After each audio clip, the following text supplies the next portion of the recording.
이태리 밀라노에는 두오모 대성당이라고 하는 성당이 있습니다. 얼마 전 밀라노 박람회 때 한국 CJ의 하청업체 직원이 카메라를 장착한 드론을 이렇게 하다가 부딪혀 가지고 세계적인 뉴스를 일으켰던 그 성당이 두오모 성당, 밀라노의 대성당이라고 합니다. 앞에 나오는 그림이죠. 이 성당은 굉장히 유명한 성당인데 착공이 1386년에 착공된 성당입니다. 그리고 헌당식은 1577년에 헌당을 했어요. 헌당은 완공이 아닙니다. 그리고 계속 지었어요. 그리고 1805년 나폴레옹이 이태리의 왕위식을 할 때 여기서 하고 싶었던 거예요. 그래서 1805년까지 완공해라 그런데 그때까지 기본적인 것이 완공이 안 돼서 1813년에 그래도 대충 첫 번째 초벌이 완공이 됩니다. 그리고 다시 1890년에 시작해서 부대 공사까지 주변까지 다 완벽하게 이제 기초 처음 완공됐던 그때가 1951년. 그러니까 자그마치 이것이 제대로 형태를 갖추고 부대 시설까지 갖추기까지의 연도가 자그마치 한 7, 80년 정도 걸린 거예요. 여전히 지금도 올라가 수리를 하고 있는 그 부분이죠. 이 건물의 길이가 157m입니다. 넓이가 92m.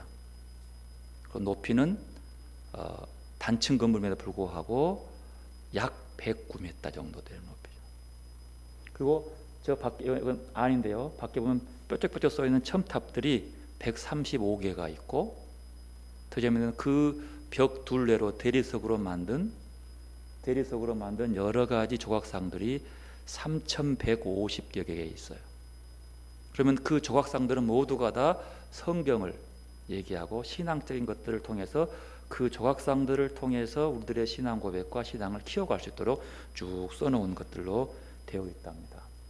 아주 제가 안 가봤는데 아주 굉장히 좋고, 저 재밌는 것은 이 성당에 가면 지붕 위를 걸을 수 있도록 되어 있대요.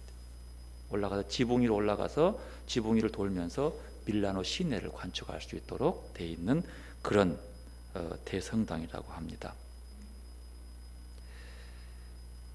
저 대성당에 들어가는 문 중에 세 개의 문에서 지워되어 있겠습니다. 세 개의 문에서 이런 글귀가 세워졌다고 합니다. 그 세 개 중에 첫 번째 나오는 그 문에는 아름다운 장미로 이렇게 장식된 아치형 문이라고 하는 거예요. 이것은 모두가 대리석 작품입니다. 이렇게 장미를 만들어 가지고 이렇게 아치를 그렸는데 거기에는 이렇게 썼습니다. 모든 즐거움은 순간이다. 모든 즐거움은 잠깐뿐이다. 또 하나의 문 밑에는 십자가형이 그려졌는데 십자가형 그 십자가 모습 그 위에 이렇게 썼습니다.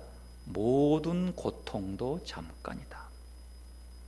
그걸 직역하면 고통받는 모든 것은 순간이다 라고 십자가 문형태를 진 거 위에 있더래요. 그리고 한 가운데 있는 가장 큰 중앙의 문, 제일 그 문 들어가는 그 문, 쉽게 그 문은 열리지 않습니다. 보통 옆문으로 들어가게 돼요. 큰 성당은요. 가운데 문은 특별한 경우에만 열어서 출입하게 되어 있는 그 가장 큰 가운데의 문에게는 이렇게 써졌답니다. 오직 중요한 것은 영원한 것이다.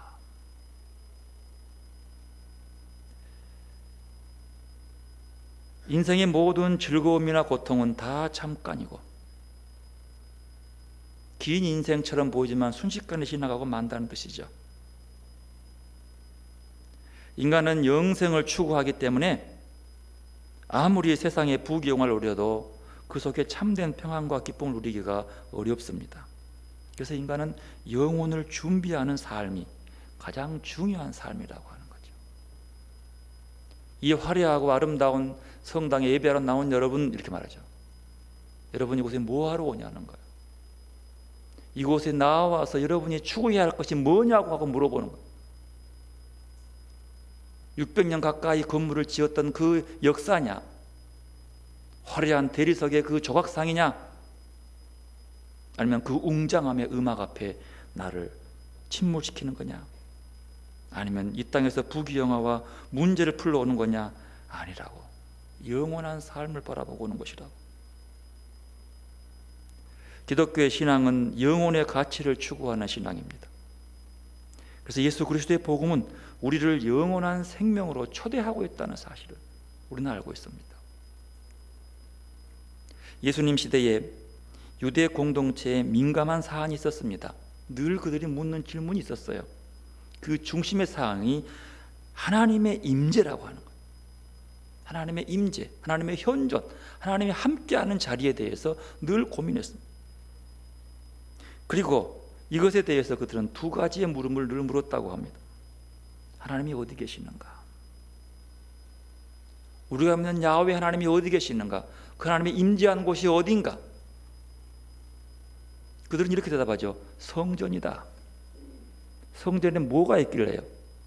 예루살렘 성전에는 시내산에서 모세에게 주었던 언약의 법궤가 있습니다.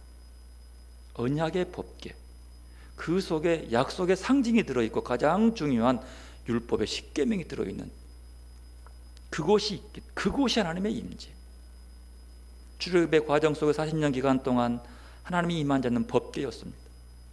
법궤, 그것은 언약의 궤의 뜻입니다. 약속의 궤, 그것은 말로 되어 있죠. 말씀인 거죠.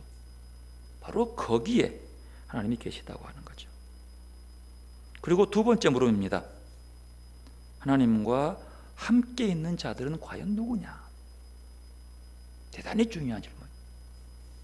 하나님이 어디 계시는가라고 묻고, 그리고 과연 그곳이 계신다면 과연 그곳에서 하나님과 함께 한 사람이 누구냐? 누가 하나님이 함께 사람이라 볼 수 있느냐? 이들에게 대단히 중요한 문제죠. 신앙에서 우리들의 중요한 질문입니다. 이 질문의 답이 그들에게는 분명히 있었습니다. 그런데 갑자기 그들의 신앙 속에 툭 뛰어든 게 있었어요. 하나님의 아들이 왔다는 거예요. 하나님이 왔다는 거예요. 그리고 그 하나님이 갈릴리 바닷가에도 호숫가에도 계시고, 그들이 저 문둥병자에도 함께 계시고, 한센병자에도 계시고, 바로 우리 옆에 있다는 거예요. 믿지 못할 일을 얘기하고 있는 거죠. 근데 그 사람이 십자가에 죽은 거예요. 죽임을 당한 그 사람이, 그 하나님이 우리와 함께 있다. 이건 말도 안 되는 소리란 말이에요. 그래 믿는 자들에게 어리석은 자라고 바보라고 하면서 놀림뿐만 아니라 박해하기 시작합니다. 바로 그때 요한 공동체에서 이렇게 묻습니다. 예수가 누구인가? 요한복음의 전체 주제의 중심은 예수가 누구인가? 우리가 믿는 그 예수, 하나님의 아들이라고 하는 그 예수가 누군가? 하나님의 아들 예수 그리스도가 누군가? 여기에 대한 물음의 응답, 물음의 답이 요한복음의 전체의 주제라고 볼 수 있습니다. 예수님이 어떤 분인가? 누구인가? 이것을 요한 공동체 안에서 증언하고 있다는 사실이에요. 요한복음은 요한 공동체 내에서, 즉 예수를 믿는 이 공동체에서 추구해야 할 가치가 무엇이고 그들이 만들어야 할 하나됨의 모습이 무엇인가에 대해서 얘기하고 추구하고 신앙의 방향을 얘기하는 것이 요한복음입니다. 특히 요한 공동체는 대단히 강력한 공동체를 유지하고 있죠. 그래서 그 속에 예수가 누군가를 증명하면서 이렇게 얘기하죠. 말씀이 육신이 되어 우리 가운데 거하시는 분.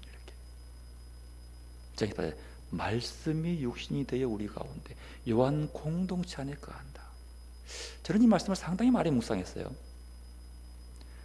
여러분, 우리 안에 말씀이 육신이 돼. 이 말씀은 예수님이라 그러죠. 예수님이 우리 가운데 거하는 것은 말씀으로 거합니다. 육신의 몸이 아니라 말씀으로 거하는 거죠. 그게 무슨 말일까요? 요한 공동체에 말씀이 육신이 되어 거한다. 이게 어떤 말이에요? 거하는 것만이 아닙니다. 그 공동체가 추구하는 가치가 말씀에 있다고 하는 거예요. 그 공동체 안에서 육신이 있다고 하는 말씀이 내 육신의 몸을 입고 내가 지금 되었다고 하는 거예요. 그 말씀이 지금 나를 살게 하고 나를 보면 말씀이 보여진다고 하는 거예요. 공동체에 모인 사람들은 다 성정이 다릅니다. 다 추구하는 생각도 다릅니다. 예수 믿는 목적도 똑같지 않습니다. 하지만 그 공동체 사람들이 오직 모든 일과 각각 달란트로 일을 추구해야 할 것은 말씀의 육신으로 모습을 드러내야 한다는 거예요. 그 말씀, 예수님이 주어진 말씀, 즉 하나님의 말씀, 즉 하나님께서 내가 되어서 우리 가운데, 우리 공동체 속에서 각각, 그러면 우리 공동체 한 사람 한 사람은 그 말씀이 그의 삶으로 드러나는 것들이 함께 모여서 하나의 공동체가 된다는 사실인 거죠.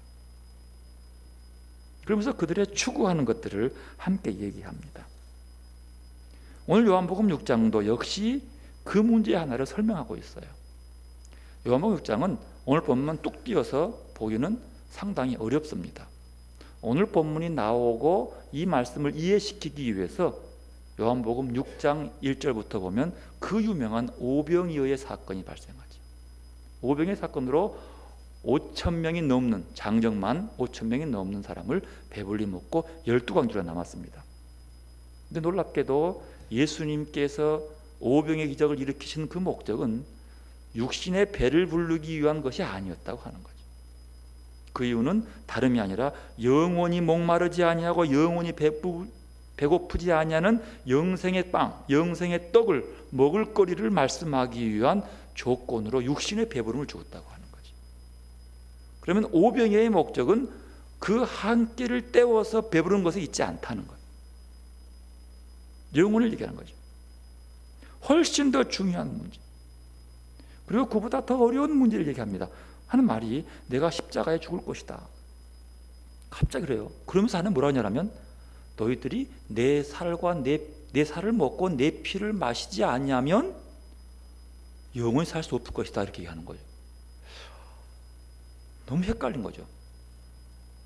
이게 오병이어의 기적으로 먹고 마시는 건 충분히 이해하고 있는데 갑자기 그 살을 먹고 피를 마시라는 거예요. 그들은 오히려 점점 더 미궁 속에 빠지고 이해할 수 없게 됩니다. 그런데 여기서 보면 이해하지 못해서 방황하는 사건들이 6장에 쭉 나와요. 처음에는 무리들이 예수님의 가르침을 이해하지 못해서 방황합니다.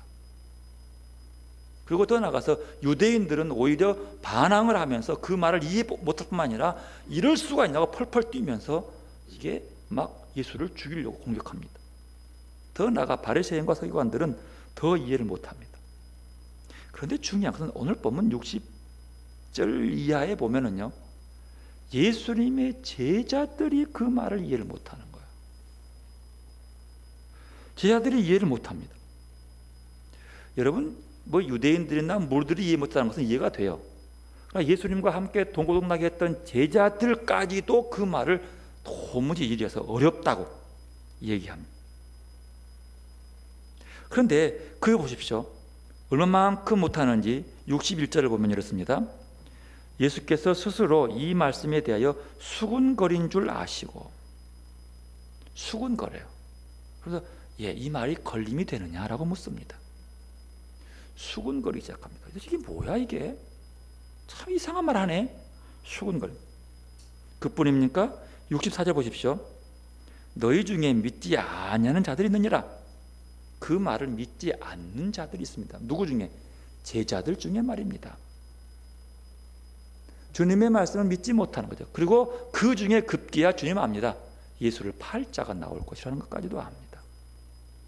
지금 이건 예수님을 따르는 제자 중에 반응한 거예요. 믿지 않는 자들이 있습니다. 수군거리는 것은 할 수 있으니까 놔두고요. 그뿐이라고 하십니까? 66절 보십시오. 그때부터 그 제자 중에서 많은 사람이 떠나갑니다. 예수를 떠나가 버립니다. 함께 생활했던 예수님만 따라하고 모든 것을 버리고 왔던 것들이 떠나가 버립니다. 더 재미있는 그 뒤에 보십시오. 다시는 그와 함께 다니지 아니하니라. 여러분, 여기까지의 모습 속에서 얼마나 주님 기가 막혔겠어요. 그렇게 이해를 못하는 거예요. 주님이 이 땅에서 하나님을 이루고 간다는 것을 사람들은 이렇게 이해를 못하는 거죠. 제자들까지도 말입니다. 그래 특별히 늘 함께했던 12명을 모아놓고 주님이 말씀하시죠. 68절 뭐라 그럽니까? 너희도 가려느냐. 67절 너희도 가려느냐. 여러분, 주님께서 이 말씀하실 때 12명 모아놓고 너희도 가려느냐라고 했을 때의 주님의 그 마음, 그 얼굴 표정 한번 떠올려 보십시오. 어땠을까요? 이 말을 하는 주님의 목소리가 어땠을까요? 힘찼을까요? 너희도 갈래? 그럴까요? 화났을까요? 아니면 어땠을까요? 얼마나 실망했겠어요? 얼마나 아쉬웠겠어요? 어쩌면 다 들어가는 소리로 너희도 갈래? 얼마나 마음이 울적하고 얼마나 마음이 힘들었을까요? 한번 그려보십시오. 바로 그 물음 속에서 베드로의 확신에 찬 신앙 고백이 나옵니다. 68절 뭐라고 합니까? 시몬 베드로 대답하여 이르되 주여 영생의 말씀이 주께 있사오니 우리가 누구에게로 가오리까? 이게 멋있는 말씀이에요. 뭐가 있다고요? 영생의 말씀이 있기 때문에. 이게 제대로 아는 거예요. 그리고 더 나가서 우리가 주는 하나님의 거룩하신 자신 줄을 믿고 알았습나이다. 이미 믿고 아는 자들이 소수가 있었다고 하는 거예요. 무엇을? 하나님의 거룩한 자라는 걸. 더 나아가서 그의 말씀은 뭐예요? 영생의 말씀이 있기 때문에 안 떠난다는. 여기서 중요한 것은 바로 영생의 말씀입니다. 베드로의 고백처럼 과연 이 영생이 무엇입니까?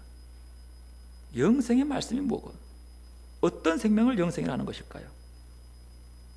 바로 돌아갑니다. 57절 살아계신 아버지께서 나를 보내시며 내가 아버지로 말미암아 사는 것 같이 나를 먹는 그 사람이 나로 말미암아 살리라. 이것을 하늘에서 내려온 떡이니 주상들이 먹고도 죽은 것과 같이 아니하여 이 떡을 먹는 자는 영원히 살리라. 영원히 사는 것은 바로 이거랍니다. 주님의 살과를 먹고 피를 마시는 자. 이게 좀 이해 안 되죠? 근데 그 영생의 말씀을 베드로는 알고 있다는 사실이죠. 여러분 묻겠습니다. 주님께서 말씀하시는 영생이란 무엇입니까? 여러분, 영생이 여러분에게 언제쯤 다가오겠습니까? 영생이 언제 옵니까? 죽은 다음에 영원히 사는 걸 영생이라고 합니까? 요한복음은 이것을 얘기해요. 우리가 자주 잘 믿고 죽은 다음에 영원히 사는 것을 영생이라고 요한복음은 절대로 말하지 않습니다. 오늘 보면 57절 말씀 중에 이거 말해요. 내가 아버지로 말미암아 사는 것 같이. 여기서 지금을 살고 있는 거예요. 나를 먹는 그 사람도 나로 말미암아 오늘을 살리라 그 뜻이에요. 이건 현재적인 삶을 의미합니다. 영생은 현재적 삶이에요. 전도서에 나오는 히브리 말로 영혼이라는 말은요, 올람이라고 합니다. 이 올람이라고 하는 영혼이라고 하는 말은요, 정말로 처음도 없고 끝이 없는 영혼을 얘기해요. 시작과 끝을 알 수 없는 것을 영혼이라고 하는 거거든요. 그리고 그 영혼의 삶은 우리가 이 땅을 살다가 죽음 이후의 시차적인 후가 아니라 지금도 우리가 그 영혼을 살고 있다고 얘기하고 있는 거죠. 여러분, 우리의 인생이 얼마일지 모르지만 우리의 인생은요, 성경이 말하는 영원한 삶의 한 조각을 살고 있는 거죠. 한 부분, 어쩌면 눈에 쉽게 보이지 않는 영혼에 비해서 우리의 삶은 눈곱만큼도 잘 보이지 않을 만큼, 그러나 흔적은 있는 그런 인생을 살고 있는 거예요. 지금 말이에요. 그런데 정말로 중요한 것은 우리의 지금에 사는 영혼의 한 조각의 이 삶이 우리의 영혼을 좌우한다는 거죠. 끝을 잴 수 없는 영혼을 좌우하는 것이 우리가 이 땅에 지금 한 조각을 살아가고 있는 이 삶, 유한한 삶. 그러나 그리스도 안에 우리의 삶은 유한한 것이 아니라 무한한 영혼을 살고 있는 거죠. 요한복음 그런 게 그것을 살고 있는 거죠. 그래서 요한복음의 종말론은요, 실현된 종말론이에요. 이미 이 땅에 임한 하나님의 나라를 얘기하고 있는 것들이에요. 영혼의 삶, 바로 그 삶이 뭡니까? 영혼을 사는 그 삶은 세상의 삶과 또 다른 삶의 모습입니다. 이 다름의 삶이 뭐냐? 바로 거룩한 삶, 경건의 삶, 그 그리스도인의 삶의 모습을 드러내는 것이라고 얘기하는 거예요. 그래 중요한 것은 영혼은 지금을 사는 겁니다. 주님의 살을 먹고 피를 마시는 사람, 우리 성경 이제 먹죠? 지금의 삶이요. 그 거룩한 삶. 헬린 나우엔이라는 사람, 여러분 아시죠? 헬린 나우엔은요, 만 50세가 되어서 작은 트렁크 가방 하나 들고 자신이 몸담고 있었던 하버드 대학교 교수직을 사퇴하고 교수를 떠나갑니다. 당대의 최고의 지성이요 영성가이고 하버드 대학뿐만 아니라 온 세계에서 가장 큰 인기와 영향력이 있는 사람이 당시 헬린 나우엔이었습니다. 그런데 그가 학교를 떠나서 그 남은 여생을 정신지체 장애인들의 공동체인 라르시 공동체에서 그 인생을 보내고 마무리했습니다. 많은 사람들이 그가 교수로 있으면서도 세계에서 가장 큰 인기를 누리고 명성을 누릴 수 있을 거라고 생각하면서 왜 그가 그런 결정했는지를 늘 궁금해했었습니다. 몇 년 지난 후 나우엔은 한 강연에서 이렇게 그 이유를 밝힙니다. 25년간 성직자로서 그다음에 교수 생활을 했지만 기도도 제대로 하지 못하고 다른 사람들과 동떨어져 있는 나를 발견했습니다. 모든 사람이 나의 성공을 부러워했지만 그 성공이 나의 영혼을 위험에 빠뜨릴 수 있다는 내면의 목소리를 듣기 시작했습니다. 성공을 향해 무한 질주를 하면서 영적 죽음, 곧 영적 탈진에 이르렀음을 알았고 하나님께 그 해결책을 묻기 시작했습니다.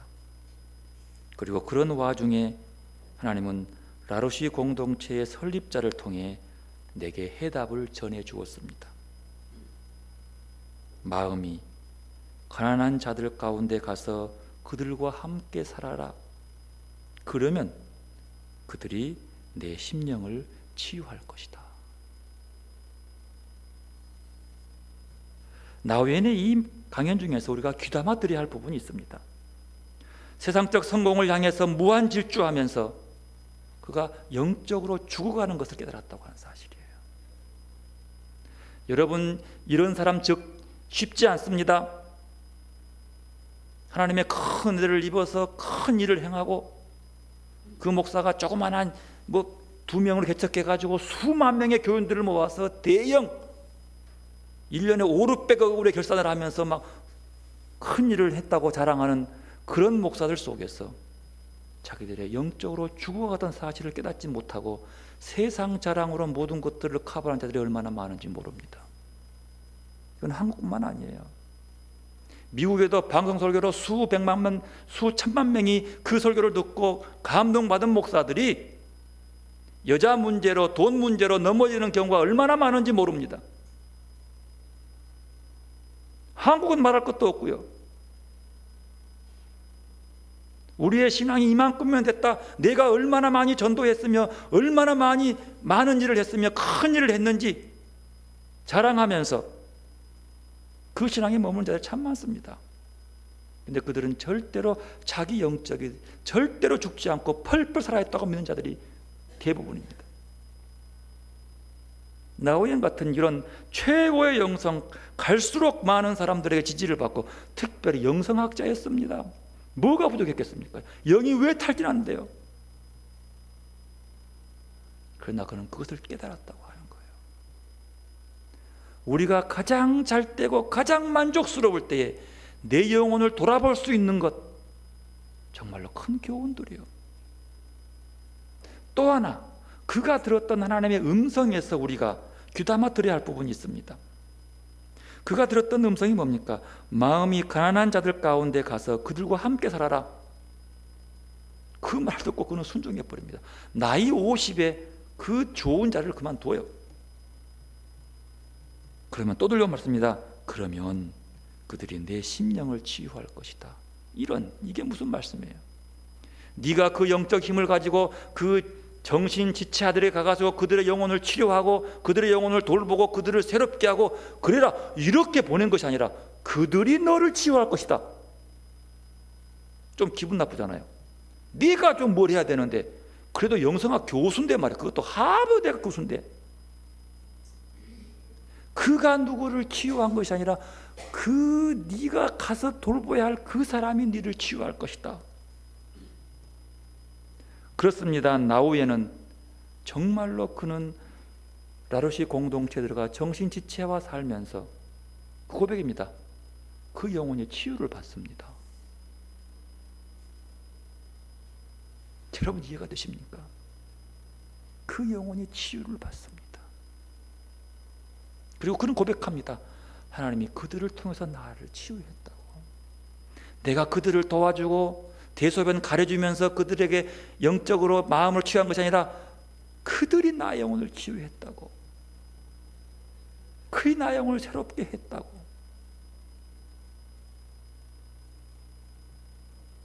중고등부 선교 비전 투어를 나아가서 우리가 고백했던 고백과 비슷한 부분이 있습니다.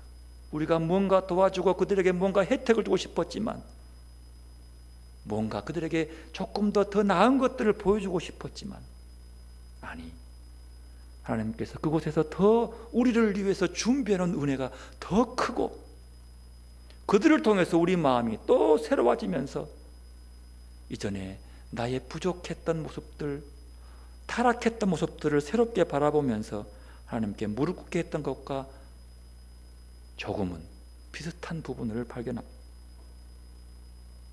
그리스도를 통해서 얻은 영원한 생명, 그 생명이 오늘 우리를 새롭게 하고 새롭게 살게 하게 만든다는 사실입니다. 영생의 말씀은 오늘을 살게 하는 거죠. 이 땅에서 하늘나라의 가치로 사는 거룩한 삶, 그것이 새로운 삶의 길로 우리를 인도한다는 사실입니다. 또 하나 주님이 말씀하는 영생의 삶은요, 우리를 평안으로 인도하는 충만한 삶으로 살라고 말씀합니다. 오늘 보면 63절 보면 이렇습니다. 살리는 것은 뭐요? 영이니 육은 무익하니라. 내가 너희에게 이른 말은 영이요 생명이니라. 조금 어렵죠? 이거 무슨 말일까? 메시지 성경은 이렇게 번역합니다. 성령만이 생명을 만들어낼 수 있다. 육신의 근육과 의지력으로는 아무것도 일어나게 할 수 없다. 내가 너희에게 전한 말은 성령의 말이며 생명을 만들어내는 말이다.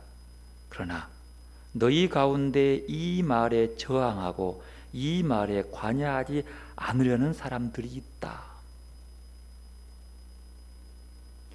그렇습니다. 성령만이 생명을 만들어낼 수 있습니다. 육신의 근육과 의지력이 아니라고 하는 거죠. 바로 주님께 전한 말씀은 성령의 말이에요. 생명을 만들어요. 주님의 말씀은 생명을 살리는 말씀이라는 사실입니다. 그것을 먹고 마시는 거죠. 그러니까 이게 무슨 말인가요? 그 말씀이 내 속에 살이 되고 피가 된다는 거예요. 내 속에 살이 되고 피가 되고 내 맥박 속에 주의 말씀이 흐르는, 온통 탈바꿈시켜가지고 주님의 모습으로 심장을 주님의 말씀을 이식해가지고 그의 삶의 태도가 달라지는 모습, 그런 모습을 얘기하는 거예요. 그것이 영혼을 사는 자들의 모습인 거죠. 이런 영혼을 삶은요, 이 땅에서의 육체적 욕구에서 자유하는 사람입니다. 육체적 욕구와 본능은요, 끊임없이 삶의 갈증과 욕구, 불만, 배고픔을 불러일으킵니다. 삶의 갈증은요, 끊임없이 상대와 나를 비교함, 열등의식, 패배의식, 늘 불안과 불만 속에 사로잡혀 있게 되는 거죠.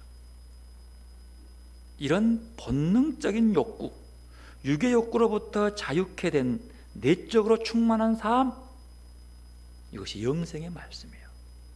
영혼을 사는 것이기 때문에요. 독일의 신학자 보네퍼가요, 미국 뉴욕 유니온 신학교에서 공부를 하고 만 25살의 나이로 그는 그 유학 생활을 접고 독일로 갑니다. 왜? 히틀러 정권에 맞서기 위해서입니다. 그는 독일로 돌아가면서 이렇게 말합니다. 진정한 평화는 하나님의 공의대로 결단했을 때 온다. 그리고 떠나갔어요. 그리고 그는 결국 12년 후 독일에서 히틀러 정권에 의해서 사형당합니다. 그가 감옥에 죽기 전에서 이렇게 얘기합니다. 자기의 욕망을 정화하는 훈련, 정의를 바로 실천하는 행동이 무력과 고독 안에서 참 자유를 누릴 수 있다. 그는 죽지만 자유를 누리고 있는 거예요. 왜? 영혼을 사는 사람이기 때문이에요. 이 땅의 매인의 죽음 이후의 삶까지도 지금 살고 있는 거예요. 참 자유가 어디 있냐는 거죠. 이 고독과 무기력, 강력한 무식한 독재 정권 하에서 사람의 말이 통하지 않고 정이 통하지 않도록 막무가내로 지 맘대로 해버리는 그 히틀러 정권 하에서 얼마나 외로웠겠어요. 얼마나 힘들었겠어요. 그러나 그는 하나님의 정의를 위해서 마지막까지 목숨을 부지하면서 말합니다. 나는 자유하다. 왜? 주님의 살과 피를 먹는 영생의 말씀으로 사는 자들이기 때문이라는 것. 그리스도는 우리로 죽음까지도 막지 못하는 참된 용기와 자유, 참된 평안으로 인도하십니다. 그리스도는 우리로 세상을 이기는 승리를 주십니다. 또한 주님의 영생의 삶은요, 그리스도의 진리를 따르는 삶이라고 합니다. 진리를 따르는 삶. 오늘 67절 8절에 나오는 68절 9절에 나오는 바로 베드로의 신앙 고백에서 나옵니다. 우리 함께 읽어보겠습니다. 68절 9절. 시몬 베드로가 대답하이되 주여 영생의 말씀이 주께 있사오니 우리가 누구에게로 가오리이까? 우리가 주는 하나님의 거룩하신 자이신 줄 믿고 알았삼나이다. 믿고 알았습니다. 그러므로 나도 주님처럼 살겠다고 하는 결단입니다. 주님께 인생을 거는 사람, 그가 영혼을 사는 사람입니다. 여러분, 정말로 베드로의 고백처럼 영생의 말씀이 주님께 있으니 주님을 떠나지 않겠습니까? 여러분의 삶 속에 늘 주님과 동행하시겠습니까? 그리고 주님께 여러분의 인생을 걸겠습니까? 메시 성경은 오늘 본문을 이렇게 번역합니다. 주님, 참된 생명, 영원한 생명의 말씀이 주님께 있는데 저희가 누구에게로 가겠습니까?